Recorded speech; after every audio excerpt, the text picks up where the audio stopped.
The ceremonial tea was still steaming on the lacquer tray. That was the first sign something was wrong. Every important announcement at our family dojo started the same way. My father, Grandmaster Rain, pouring tea for the inner circle. It was tradition. But this morning, the cups sat untouched, the steam curling into the air like smoke from something already burning. My name is Darren Rain. I'm 39 years old. I live in Burbank, California, and I've spent the last 23 years turning my father's martial arts school into the most respected combat dojo in Southern California. We've trained tournament champions, military liaisons, and even choreographed fight scenes for movies, all under my watch. So when my father called a leadership meeting, I thought I knew what was coming. He stood at the front of the room in his gray GI, the one with the black crane stitched over the heart, the same one he wore when he opened the school back in 1983. His voice was calm, controlled, almost ceremonial as he addressed the instructors lined up beside me. Today, he began, we pass forward the legacy of Rain Combat Academy to a new generation. I didn't smile, didn't nod. I just listened the way I always had. This school will one day belong to someone who carries our family spirit. Someone who understands honor. Then he turned, not toward me, but to my younger brother, Kyle. Kyle blinked in surprise, then tried to play it off, straightening the belt on his GI. His uniform was stiff and barely worn, like it had just come out of the plastic. I don't think he's taught a single class this year.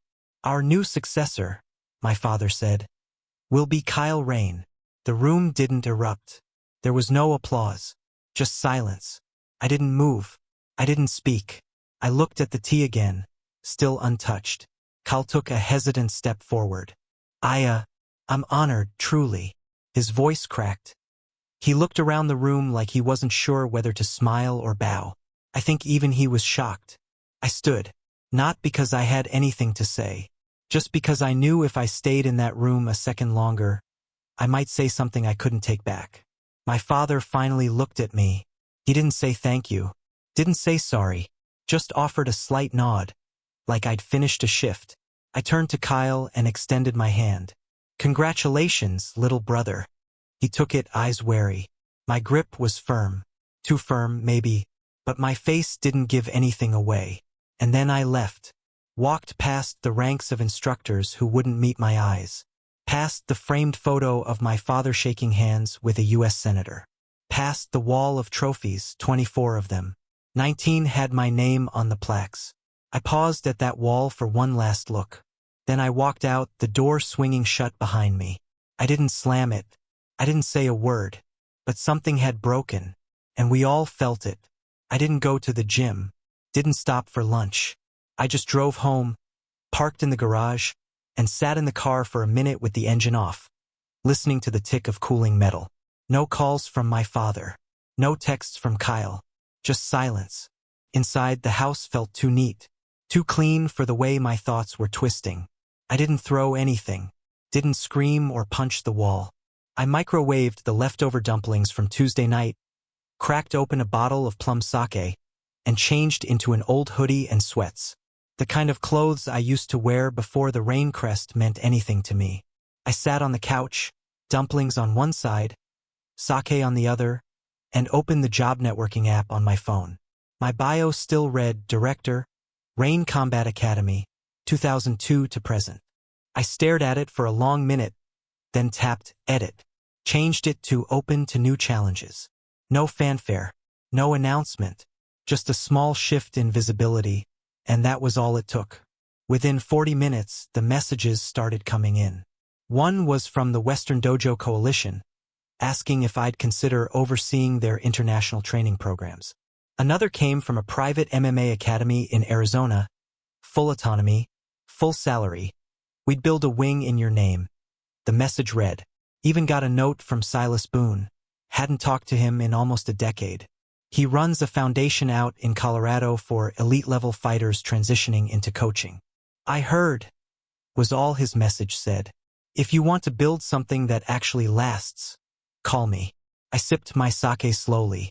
The bottle was one-eyed, saved for a special moment. Won it after my third regional title. My father hadn't come to that tournament. Claimed he had a sore knee that day. He never said congratulations, either. Didn't matter. I still won. Halfway through the bottle, another message popped up. This one from Yuna Lang, Operations Director of the World Combat League. Yuna, this a joke? I stared at the screen, unsure what she meant. Then I realized no one had told them. No one had announced my resignation.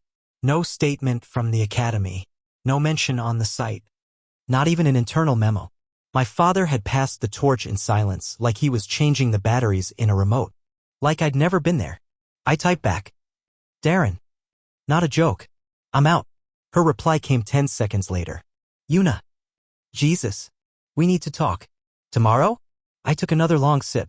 I didn't reply right away. On the shelf above the TV was a faded photo of me holding my first gold medal. My father stood beside me, unsmiling, one hand on my shoulder.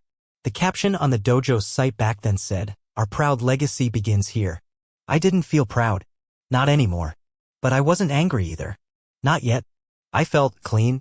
Like something had been lifted off me that I didn't even know I was carrying. I set the bottle down and leaned back, phone buzzing with offers I hadn't asked for. Let them keep the legacy. I was building something else. The next morning started quiet. Too quiet if I had to guess. I was on my second bowl of matcha at the kitchen table, still in pajama pants and a long-sleeve thermal, when the message threads lit up again. Yuna wanted to set up a call by end of day. A coach from Seattle sent over a contract draft. Silas followed up with a photo of a training facility in Denver, captioned, "This mat's been waiting for you." I smiled just a little. The kind of smile that comes when things begin moving without you having to force them. Meanwhile, across town, my father was getting a very different kind of call. I didn't hear it, obviously, but I could picture it clearly. He'd be at his desk in the upstairs office, probably already in uniform even though it was barely 9 a.m. The sun would be cutting in through the blinds just right. He'd have the same old calligraphy scrolls behind him, discipline, honor, continuity, like props in a stage play. Then the landline would ring. The one reserved for institutional partners, as he liked to call them. He'd answer with that same calm tone, "Rain Combat Academy, Grandmaster Rain speaking." And then he'd hear the words. "We're pulling out." No warning. No explanation. Just that. The National Martial Arts League was cutting ties. Terminating their partnership. Effective immediately. No co-sponsored tournaments. No licensed instructors. No use of their branding on uniforms or banners. Nothing. I imagine he sat still for a beat. Maybe tried to protest, maybe even asked why. But they wouldn't give a reason. Just cold language from someone trained to say nothing while saying everything. Per board directive, we're concluding all engagements. Click. Done. Kyle was probably in the office, sitting across from him, still rubbing sleep from his eyes and chewing a piece of toast like it was glue. He'd ask something like, "Is that bad?" without realizing what just happened. And my father, he'd just sit there. Face blank. Back rigid. Because that's how he handles panic.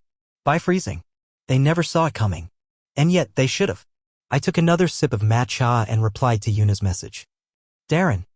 I'm available after 3. Outside, the sun was climbing. The dojo I'd built for 2 decades was starting to crack, and I wasn't even in the room. For once, I didn't have to fight to be heard. My absence was speaking loud enough. I met Hiro Tanaka at a sushi place downtown, one of those sleek, minimal spots where the bill arrives before you finish chewing. He was already seated when I walked in, suit crisp, posture relaxed, the kind of man who knew how power moved and when to stay still. He stood when he saw me and offered a firm handshake. "Darren," he said with a nod, "it's good to finally sit down without cameras or hand wraps." "Been a while," I said, sliding into the booth across from him. "Last time we talked, I think I still had a busted shoulder." He grinned, and still managed to tap out a national champion. We ordered quickly Toro, uni, nothing cheap, and as soon as the waiter was gone, Hiro placed a folder on the table between us. It looked innocuous. Thin. Professional. But I knew better.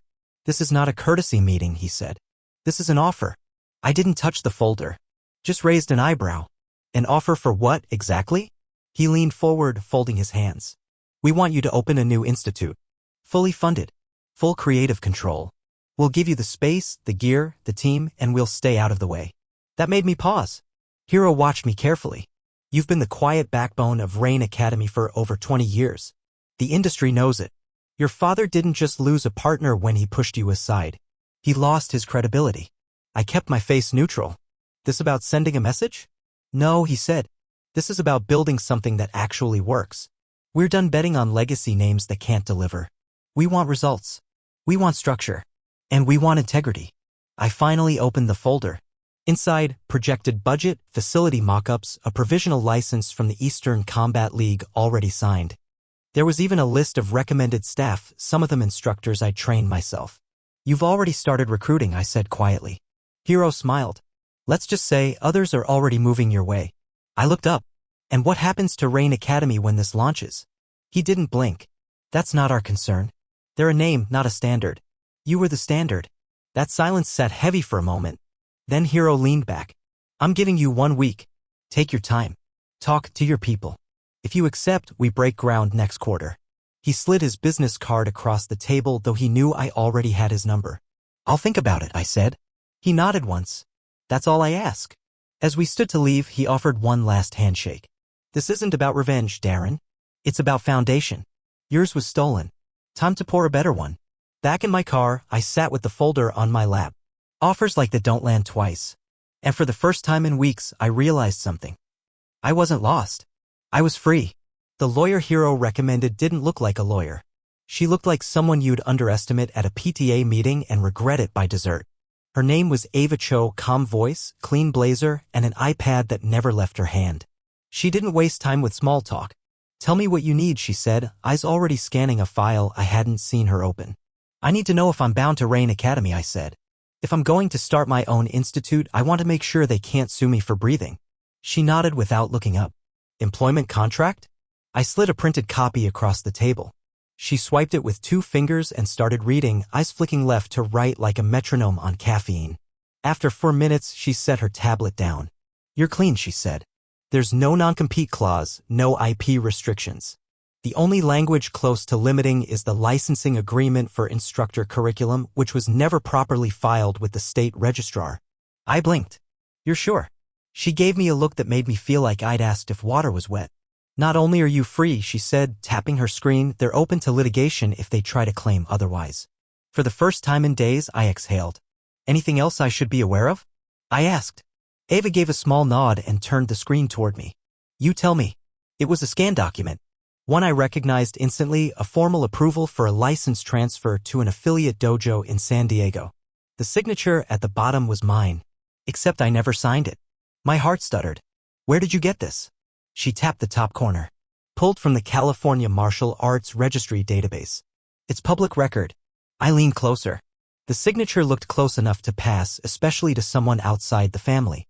But I knew my own name, and I definitely didn't dot my I with a straight vertical line. Whoever forged it didn't do their homework. Metadata? I asked. She swiped again. A log of document edits appeared, each timestamped. Final revision was made from the dojo's internal network, she said. Username tied to a Kylar. I sat back slowly. My brother had transferred a licensed curriculum to another school using my name and submitted it as a done deal. Without telling me. Without involving me. That wasn't just shady. It was fraud. And suddenly everything clicked. Why Kyle had been awkward around licensing paperwork. Why the San Diego affiliate never emailed me directly. Why the National League cut ties without explanation. The dojo wasn't just rotting at the surface. It was crumbling underneath. Ava watched me carefully. We can escalate this if you want. File a cease and desist. Seek damages. I shook my head. Not yet. This wasn't the time for war. Not publicly. But it was the moment I realized something. I didn't just have an opening. I had evidence. Hard, undeniable proof that the dojo wasn't just mismanaged, it was compromised. And if I played it right, I wouldn't need to fight them head-on. I'd let the truth do the damage for me. I waited 3 days. Not out of fear, out of strategy. Then, in the middle of a Thursday afternoon, I attached the forged license document to a blank email. No signature. No sender name. Just the file and a short sentence typed in the body. Submitted without proper authorization. Signature is falsified. Edited from internal account KR. I addressed it to the Martial Arts Accreditation Council, the governing body for all licensed training programs in the state. I CC'd their ethics committee and their review board. Then I clicked send. No fireworks. No alarms. Just a small, quiet detonation that no one saw coming. By Friday morning, the whispers had started. An anonymous post popped up on the industry forums. Rain Combat Academy accused of falsified training license. Hearing pending. Internal source says leadership is restructuring. I didn't comment. Didn't need to. Others did. Wasn't Rain Academy already on thin ice? They've been coasting on Darren's work for years. Heard he left. Makes sense now. It spread fast. Faster than I expected. On Instagram, one of my former students posted a photo of a medal he'd won under my coaching. Caption: no matter what happens, we know who built the foundation. Hashtag Rain in name only. I started getting calls, not from friends, but from rivals. One school in Sacramento offered me a full-time position on the spot. A combat program in Boston emailed offering to relocate me within 21 days. A Japanese federation I hadn't worked with in over a decade sent a message through a private assistant. If you're starting something new, we'd like to be first in line. They didn't even ask for details. They just wanted in. By Sunday night, an online newsletter ran a short piece. Unconfirmed, major shakeup at Rain Combat Academy. Sources cite internal audit, loss of league trust. Industry eyes former lead trainer Darren Rain amid speculation. I didn't leak that article. But I didn't deny it either. At the dojo, I imagined the walls were closing in. Cal never thrived under scrutiny. My father hated uncertainty even more than failure. And now everyone was asking questions without me ever raising my voice. Ava called me Monday afternoon. Counsel acknowledged receipt, she said. They've opened an investigation. Good, I said, sipping black tea by the window. She paused. They didn't name you in the filing. Just said it came from a credible internal source. That's how I want it, I said. This isn't about revenge. It's about removing the illusion. And it was working. Their reputation, built on silence and tradition, was unraveling by the thread they pulled themselves. All I had to do was let the truth breathe. And the world started seeing what I had known all along. The real master behind the curtain wasn't in that dojo anymore. The morning I signed the charter, it was raining. Not hard. Just steady enough to feel like a reset.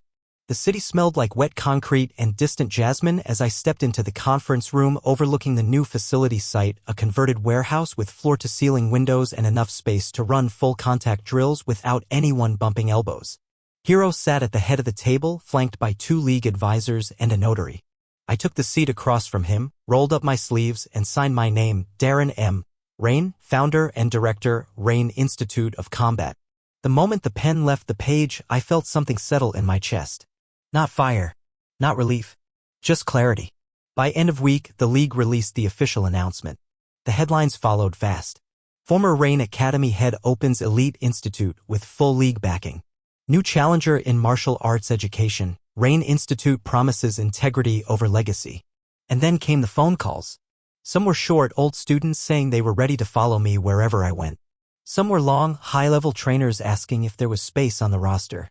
One message came from a national gold medalist in jiu-jitsu. If you're building, I want in. Within 2 weeks, our roster was over half full, all hand-picked. All tested.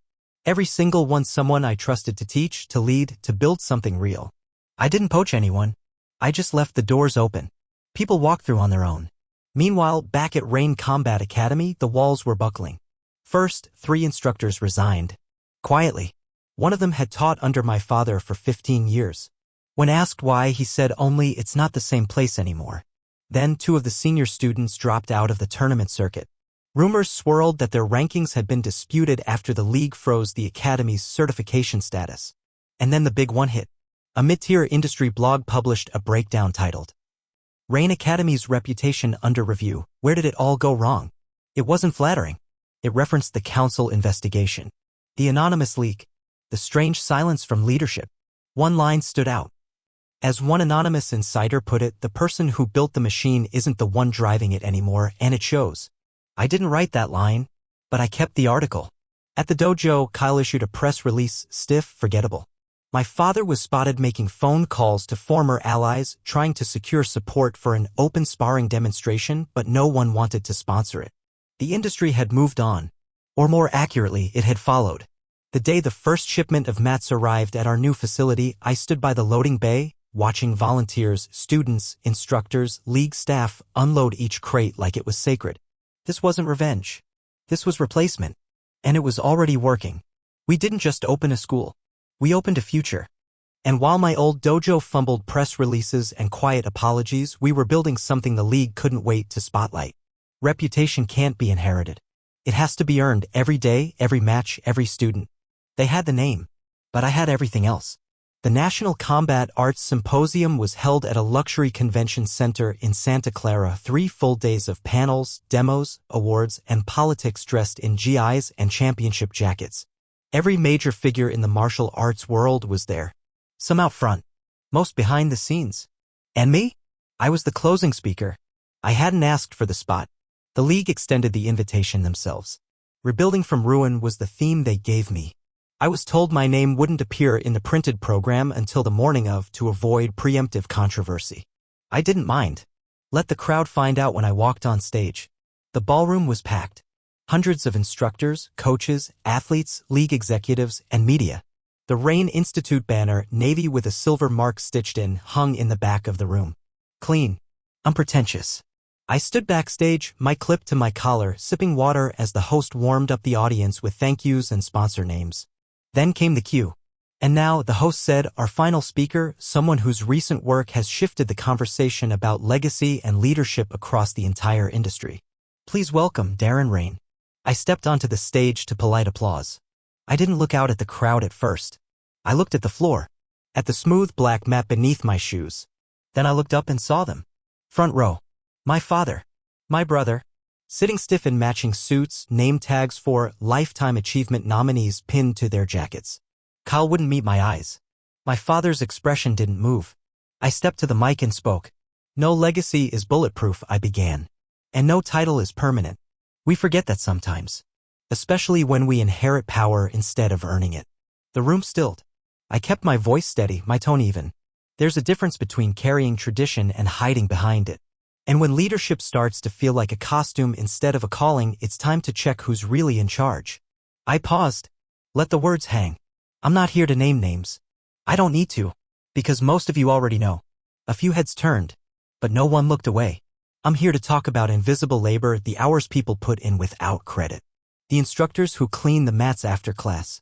The students who teach younger belts without being asked. The coaches who rebuild programs from nothing and are then told to step aside when the cameras show up. I scanned the crowd. Some were nodding. Others frozen. One young fighter in the second row was mouthing every word like a sermon. I've been called many things this past year. Difficult, disloyal, disruptive. But I'm not here to defend my choices. I leaned into the mic, voice lowering. I'm here to say this, if your house burns down after the person who built it leaves, maybe they weren't the one who ruined it. There it was. A sharp, clean cut. And I didn't raise my voice once. I ended the talk with a line that came to me months ago, the day I left the dojo. Sometimes you have to clear deadwood to let a stronger forest grow. Silence followed. For a second. Then a clap. Slow. Then another. And another. Until the entire ballroom was on its feet. Not cheering. Not whooping. But applauding loud and sustained. I stepped back from the mic and nodded once. In the front row, my father clapped. Once. Then stopped. Kyle didn't clap at all. Didn't matter. Because the industry saw me now not as an heir, but as a builder. One who started from ash. And grew. The after-party was held on a rooftop in downtown San Jose. Glass walls, glowing heaters, and a clear view of the skyline blinking softly beneath the night sky. A few league execs mingled with journalists, but most of the people there were fighters, the ones who made their names on the mat, not the microphone. I stood near the railing, sipping sparkling water from a short glass. The air was cool and quiet, the kind of quiet that comes after something seismic. No pressure. No rehearsals. Just clean air and no need to prove anything. Then I heard someone behind me go, man, that speech. I turned. It was Jace Monroe, one of my former students, now a ranked welterweight in the National Fight League. Bigger now, broader. But his grin was the same. He handed me a drink I didn't ask for. Non-alcoholic, he said. Relax. I know the new Institute rulebook inside out. I smirked. Do you ever stop selling? He clinked his glass to mine anyway. To new beginnings. We toasted and sipped. He leaned on the rail beside me. You know they're finished, right? I didn't ask who he meant. I just looked out at the horizon and let the thoughts settle. I hadn't said a word about Rain Combat Academy in my speech. I hadn't needed to. The industry spoke for me now. Back in my hotel suite, I peeled off the jacket I'd worn for the talk, loosened the collar, and sat at the desk. My laptop screen lit the room softly.